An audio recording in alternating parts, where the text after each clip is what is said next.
स्वागत है दोस्तों आप सभी का सूजस बुलेटिन में। तो दोस्तों आज हम 15 दिसंबर की सूजस पढ़ेंगे और मैं आपसे बार बार कहता आ रहा हूँ कि यह क्लास सभी प्रतियोगिता परीक्षा के लिए काफ़ी फ़ायदेमंद है।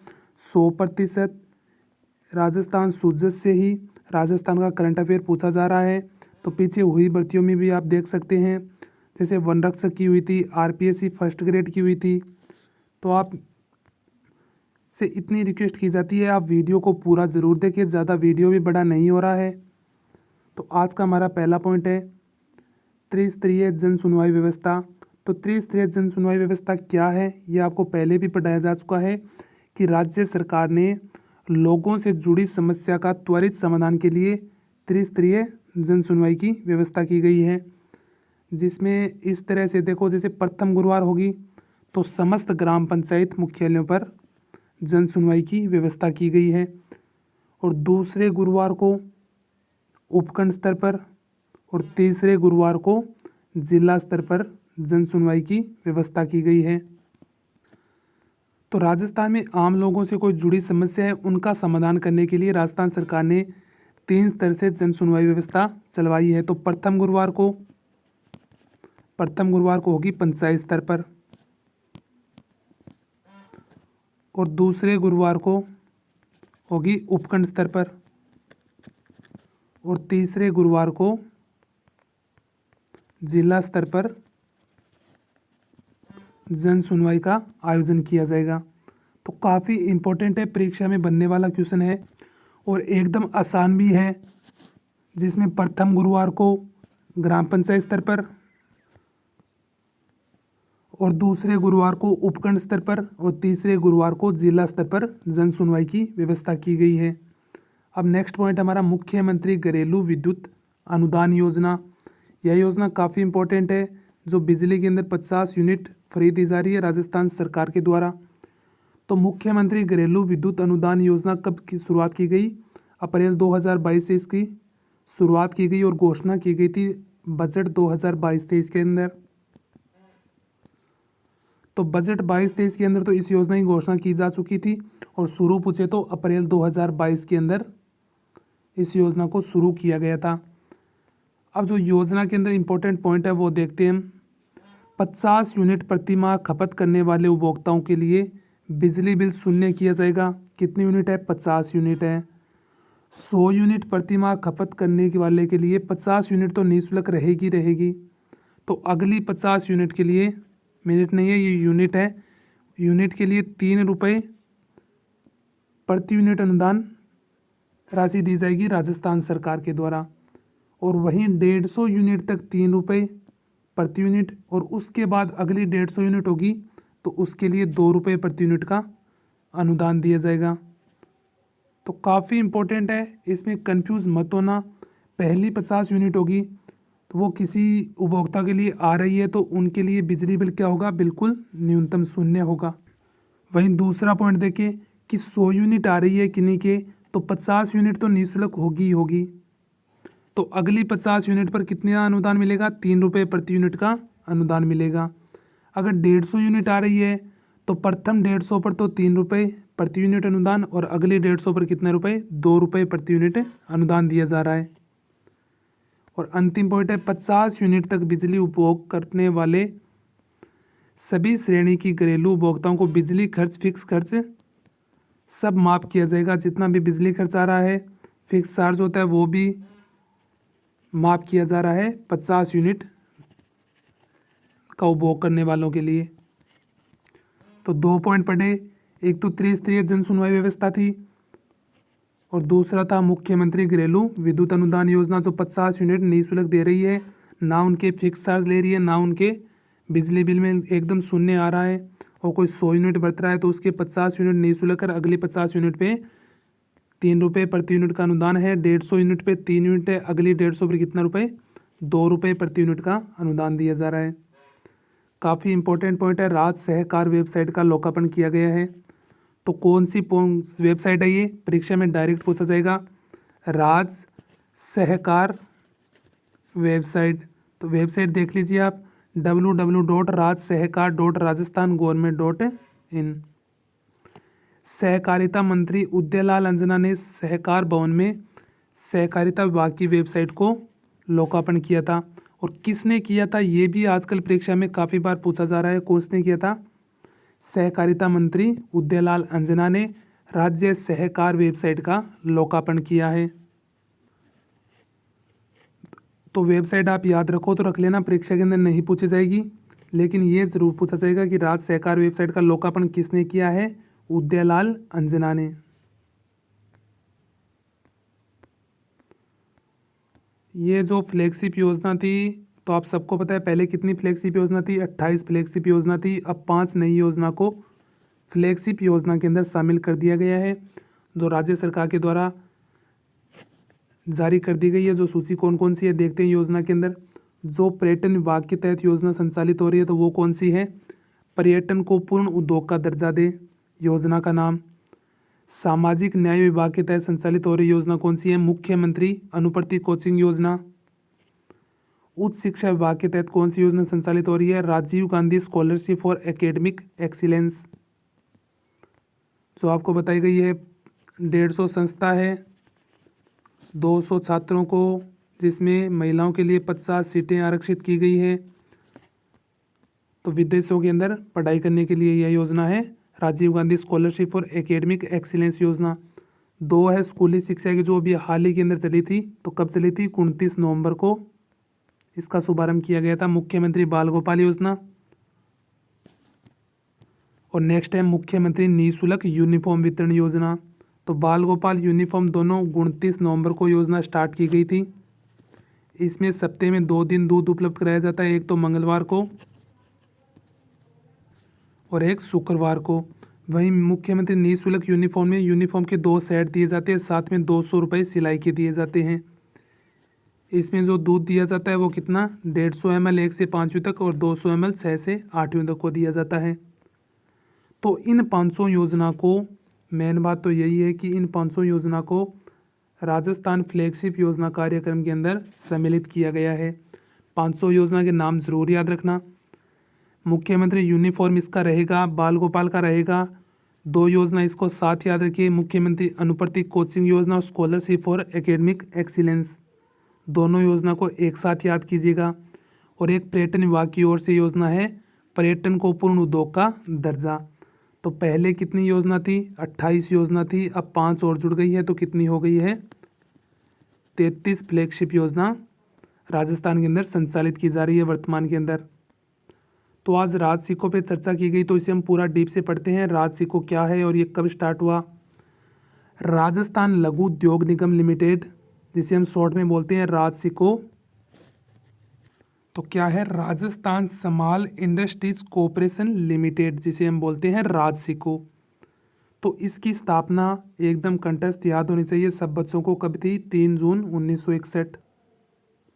बार बार परीक्षा के अंदर पूछी जाती है, एक तो इसकी स्थापना और एक इसका मुख्यालय।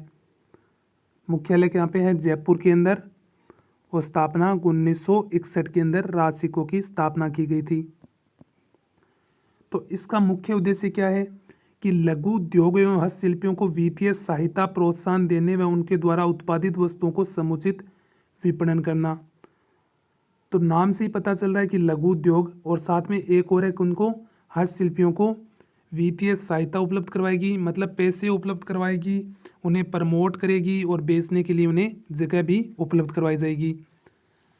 तो काफ़ी इंपॉर्टेंट है, फर्स्ट ग्रेड भर्ती परीक्षा में भी पूछा गया था कि हस्तशिल्पियों से संबंधित कौन सी संस्था है, राज सिक्को है।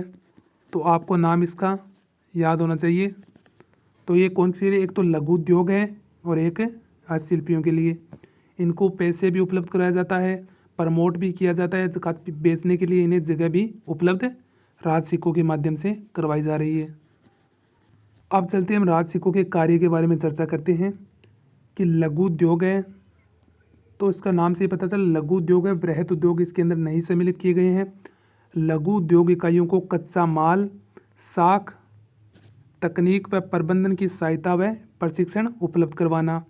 जो लघु उद्योग इकाइयां हैं उनको जो कच्चा माल उपलब्ध राज सिक्को के माध्यम से, साख मतलब पैसे, तकनीक मतलब टेक्नोलॉजी, मैनेजमेंट की सहायता, वह इन्हें प्रशिक्षण राज्य शिक्षकों के द्वारा दिया जाएगा। और ये इंपॉर्टेंट है, परीक्षा में पूछे जाते हैं इसी तरह के क्वेश्चन। राज्य शिक्षक जनजातीय क्षेत्र में ट्राई प्रशिक्षण केंद्र का संचालन करता है। तो क्वेश्चन बन सकता है कि ट्राई प्रशिक्षण केंद्र का संचालन किसके द्वारा किया जाता है? रिको, राज्य शिक्षक, आरएफसी, राजफेड, किसके द्वारा? तो राज्य शिक्षकों के द्वारा जनजातीय क्षेत्र में जनजातीय प्रशिक्षण केंद्र का संचालन किया जाता है। और ये इसका मुख्य कार्य देखें तो लघु उद्योग इकाइयों को कच्चा माल, साख तकनीक व प्रबंधन के सहायता और प्रशिक्षण देना।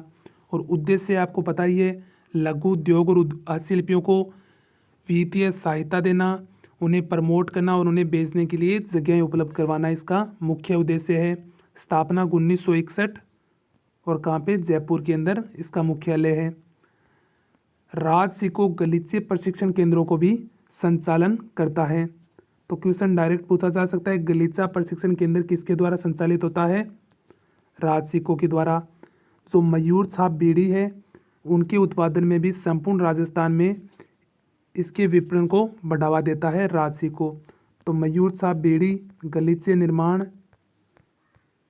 और ट्राई प्रशिक्षण केंद्र और लघु उद्योगों को कच्चा माल वगैरह उपलब्ध कराना राज्य शिक्षकों का मुख्य कार्य है। इंपॉर्टेंट है, चारों पॉइंट परीक्षा की दृष्टि से अलग अलग परीक्षा के अंदर पूछे भी गए हैं। ये हर परीक्षा के अंदर पूछा जाता है, 1% तो इसका कन्फर्म है। राज्य शिक्षक आयात निर्यात को बढ़ावा देने के लिए शुष्क बंदरगाह तथा एयर कार्गो कॉम्प्लेक्स का संचालन करता है। तो वो शुष्क बंदरगाह कौन कौन सी अगर हम देखें तो बासनी जोधपुर के अंदर, बासनी कहाँ पे है? जोधपुर, मानसरोवर जयपुर, भिवाड़ी अलवर के अंदर और भीलवाड़ा। तो ये चारों आपके याद होने चाहिए, जोधपुर, जयपुर, भिवाड़ी, भीलवाड़ा। तो इस तरह से आप याद रखें तो रख लीजिए JBB, जयपुर, जोधपुर, भिवाड़ी, भीलवाड़ा। और एक अलग निर्माणाधीन है, वो कौन सा है? बीकानेर के अंदर शुष्क बंदरगाह निर्माणाधीन है।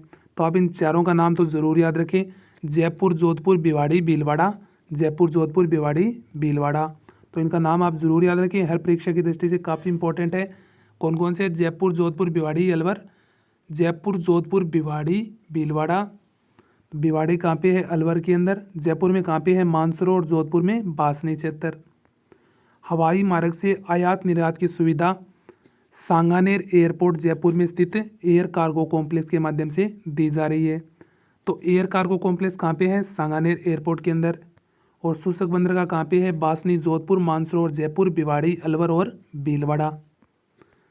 और राज्य शिक्षकों की जो दुकानें हैं उन्हें राजस्थली एम्पोरियम कहते हैं, जो आमेर, दिल्ली, इन क्षेत्रों के अंदर, कलकत्ता, इन क्षेत्रों के अंदर स्थापित की गई है, जहाँ सिर्फ राज्य शिक्षकों के सामान उपलब्ध करवाए जाते हैं।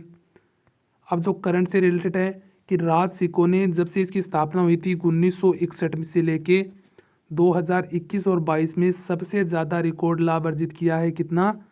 5.27 करोड़ रुपए का लाभ अर्जित किया है। करंट का क्वेश्चन बन सकता है। तो इसकी स्थापना जहाँ 1961 के अंदर हुई थी तो इतना बड़ा लाभ इसने अब तक दर्ज नहीं किया। तो ये पहली बार है। जो कौन सा वर्ष है? 2021 और 22 के अंदर 5.27 करोड़ रुपए का लाभ अर्जित राज्य शिक्षकों के द्वारा किया गया है। और राज्य शिक्षक निगम के अध्यक्ष कौन है वर्तमान में? राजीव अरोड़ा। ये दोनों ही पॉइंट परीक्षा की दृष्टि से काफ़ी महत्वपूर्ण रह जाते हैं, तो इन्हें आप ज़रूर याद रखना। तो एक बार हम जल्दी जल्दी रिवाइज कर लेते हैं।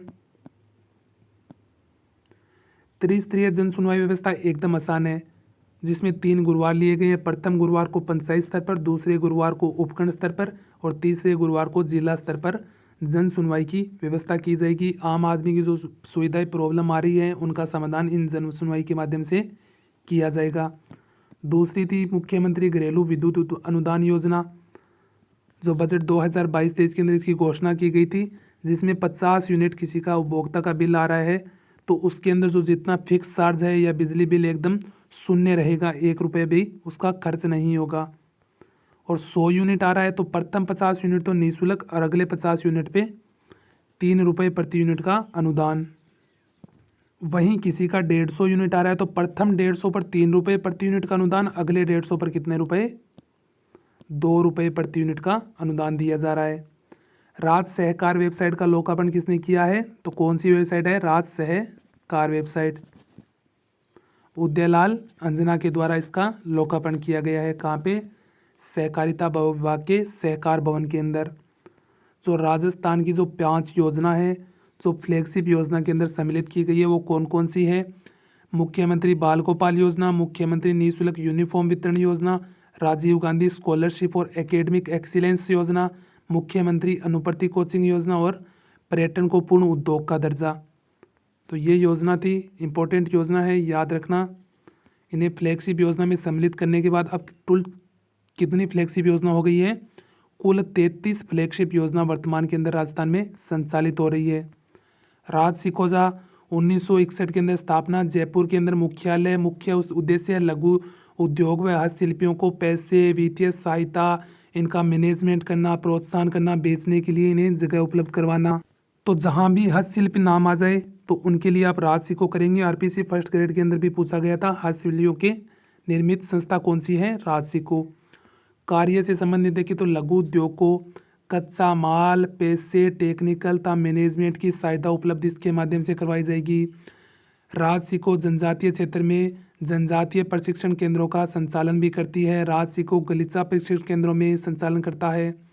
तो गलीचा प्रशिक्षण संस्था का संचालन भी राज सिको के माध्यम से, ट्राई प्रशिक्षण संस्था का संचालन भी राज सिको के माध्यम से, और मयूर छाप पीढ़ी को राजस्थान के अंदर इसका विपणन बढ़ाने के लिए भी राज सिको के द्वारा इसका संचालन किया जा रहा है। राज सिको के अंदर जो आयात निर्यात है इसके लिए शुष्क बंदरगाह है और एक एयर कार्गो कॉम्प्लेक्स है। एयर कार्गो कॉम्प्लेक्स कौन सा है? सांगानेर का हवाई अड्डा, जो कहाँ पे है? जयपुर के अंदर। और ये जेजेबीबी है, जयपुर, जोधपुर, भिवाड़ी और भीलवाड़ा शुष्क बंदरगाह। और वर्तमान की बात करें तो 5.27 करोड़ रुपए का रिकॉर्ड लाभ अर्जित किया है, जो 1961 से लेकर अभी तक नहीं किया था, जो कब किया है? 2021 और 22 के अंदर। और वर्तमान इसके अध्यक्ष कौन है? राजीव अरोड़ा जी। तो दोस्तों मैंने मेरी पूरी मेहनत की और मैंने यही रिक्वेस्ट की, सोचा है कि आपको क्लास के अंदर ही याद हो जाए। तो अगर आपको वीडियो पसंद आया तो वीडियो को ज़रूर लाइक कीजिए, और लाइक के पास इस चैनल का सब्सक्राइब का बटन हो तो उसे सब्सक्राइब कर दीजिए। और वीडियो की PDF आपको हमारे टेलीग्राम चैनल पर उपलब्ध करवा दी जाएगी। धन्यवाद दोस्तों, मिलते हैं नेक्स्ट वीडियो के अंदर।